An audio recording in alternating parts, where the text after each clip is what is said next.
Hi everybody, welcome to my channel, our channel. My name's Jolie, and so I'm still on some time here with family, and I thought since it's kind of quiet, I'll go ahead and read from the acceptance booklet that I have because I know it'll help me, and I want to go ahead and start from page 8, where it's the paragraph, if you have this booklet, acceptance. These various home remedies, blaming everybody, self-pity, and the rest, have but one result. They make everybody, including ourselves, more miserable and add to our difficulties without solving them. So, shall we curse God and die? No. Do what the politician does, it's saying here. If you can't beat them, join them. If you can't solve your problems, learn to live with them and in spite of them. Oh, sure, just like that. All very well to say, learn to live with them. But it's another thing to do it. Just how do you go about doing that? Very simple, my friend. So simple, you wouldn't try it unless you were desperate. If you are desperate enough, you'll try anything. So try something that works. Try acceptance.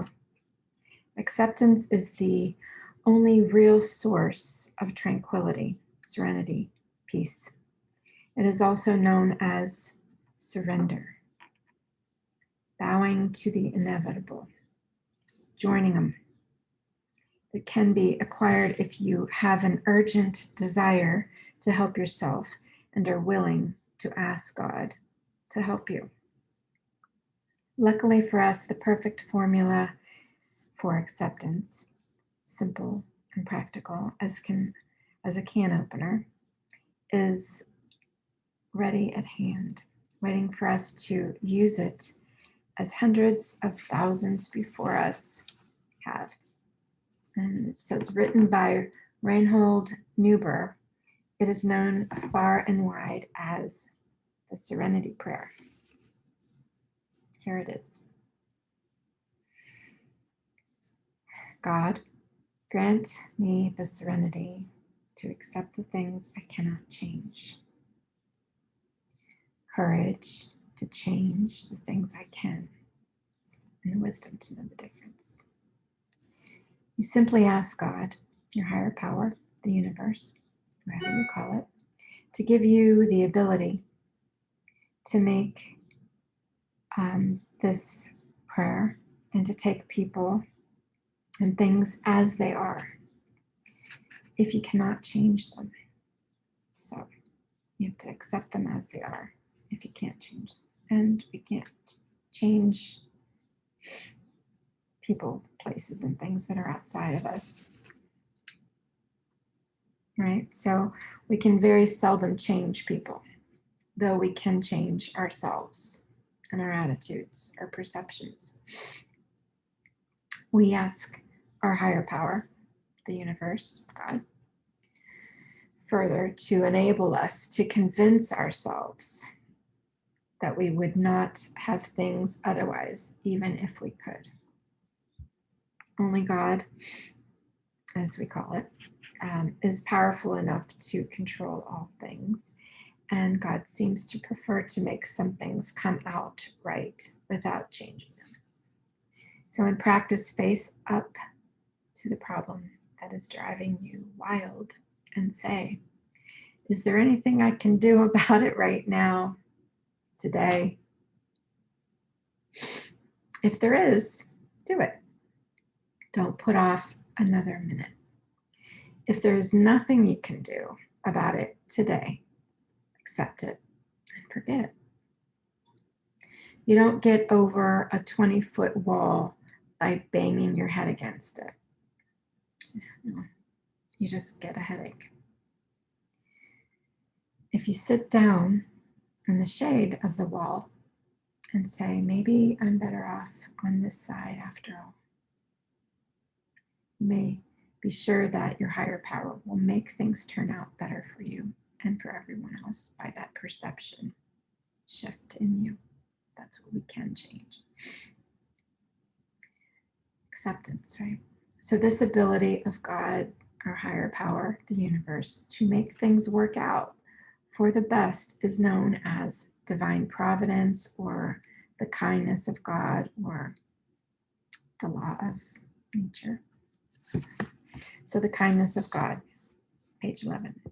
Divine providence is that quality of God's action by which God brings good out of evil or mishaps, drama, or by which God permits us to do evil so that God may eventually bring good out of it. The kindness of God is the best answer to the age-old complaint. Why does the universe let them get away with it? We are all aware that people just don't act the way they should. Some are mean. Some are arrogant, selfish, vicious, ungrateful, and malicious all the time. Even the very best, are you listening? Are mean, arrogant, etc. part of the time. Right? If we call it, we got it, right? So why doesn't the universe do something about it? God could, all right, but it's strange to say that would ruin everything. Interesting, this outlook of this book. God created us with free will. That is the power of choosing to do good or to do evil or harm. God realized very well that some people would abuse free will, but God gave it to us anyway, because without it, we'd be robots. God's plan is to reward us with heaven, but you don't reward a machine for doing well. It can do otherwise. No free will, no reward. So this is interesting. It's just a point of view from this book, right? However this comes out for you. I'd like to hear what you guys have to say. What are your thoughts about acceptance? How does that work in your life with your recovery? How important is it? These are things that I say when I'm around family that have to make their point. You don't understand me, is what they say, if I keep bringing my point up. But there's also that boundary, right, where this is harmful to me, the way that you're, trying to maneuver your opinion onto me. I just have a different one, is something that I've been saying. And that's okay.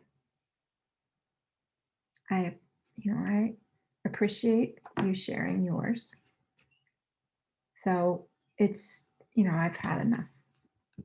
And I love you. So let's change the subject. That's something that I've been using, and it's been working so far. And I'd like to hear what you guys have to say. So I ended here on page 12, and just want to say that I'm really grateful for all of your comments, and all the readings are up. There are 365 days of readings on this channel, including some extra ones, and these new little pop-up comments that with different books that I'm reading, The Way to Serenity and Peace of Mind, so that I can continue with my program of just trying to find the serenity of the day for me, because it's all about how I feel that grace of the universe in me, so that I can bring it out to the other people in my life that I care and love. A tolerant and critical awareness of others will gradually change my personality for the better, because it's all about what I can change. is only me. And I pray to be led into a new way of thinking about the difficulties I have to face. A new point of view will put them into perspective and reduce them to manageable size. I pray especially to resist exaggerating my troubles until they overwhelm me. And that's from One Day at a Time in Al-Anon, because troubles are troubles enough, other than me having to, oh, this is what's happening to me today. Oh, did you know, like trying to one up somebody with your drama. Have you ever done that? To try to get attention. So it's never really made it better. It's, yeah, I like to work with let's work with chipping away with the problems and getting through them one day at a time and keeping things simple best I can. So I love you guys. And I'll see you soon, okay?